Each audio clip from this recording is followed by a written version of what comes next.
small country from Balkans, small by size, but very big with major freedom problems, rule of law and level of democracy.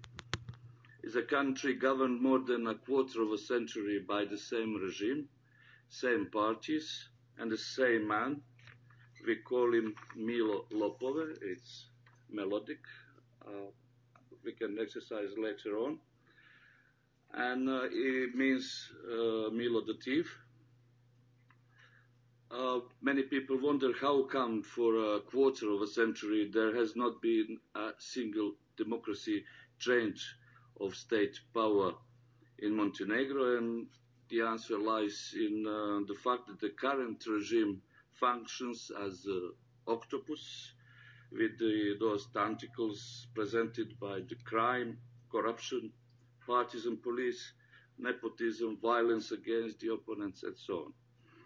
All this was also certain in the reports of some relevant European addresses. This House is one of those, which, however, turn a blind eye over this because of some higher goals in the international level.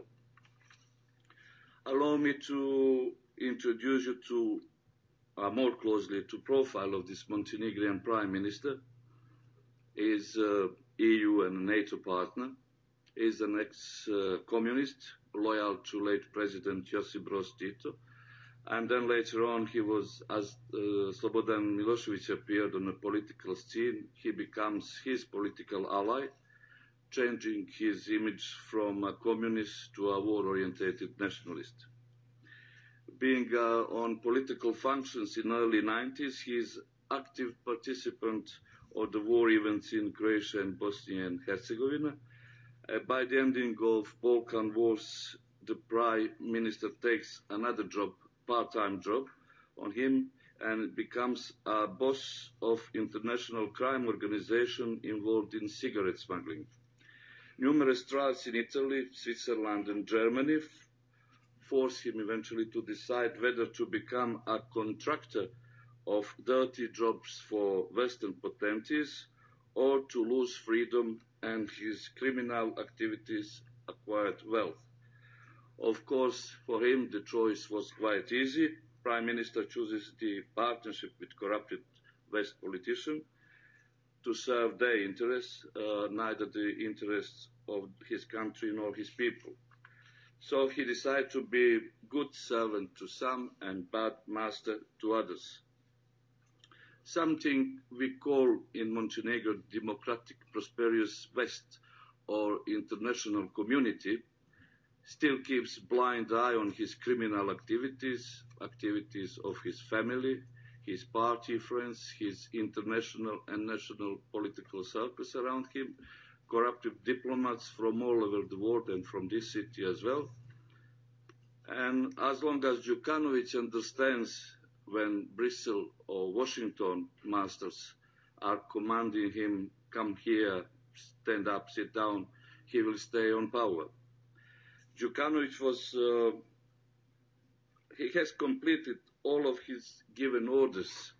The only one big task remained is entering NATO, a task that has been implemented for 10 years and is now entering in the final phase.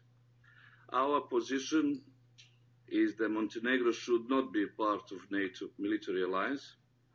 It is a matter of a simple, pure honesty and dignity. A decent person could not possibly desire to be part of that criminal group. Aside the fact that NATO was bombing the former Federal Republic of Yugoslavia in 1999, whose integral part was Montenegro, country where I'm from, it is a civilization value.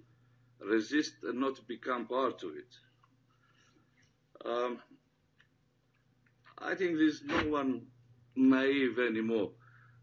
NATO surrounding Russia and it's not happening because they love Russia or because they wish to be on its immediate neighborhood.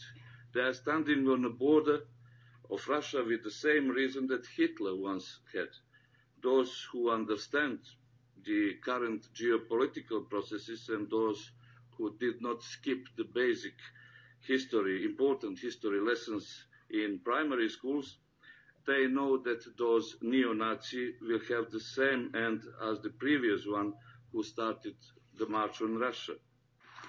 Obrigado.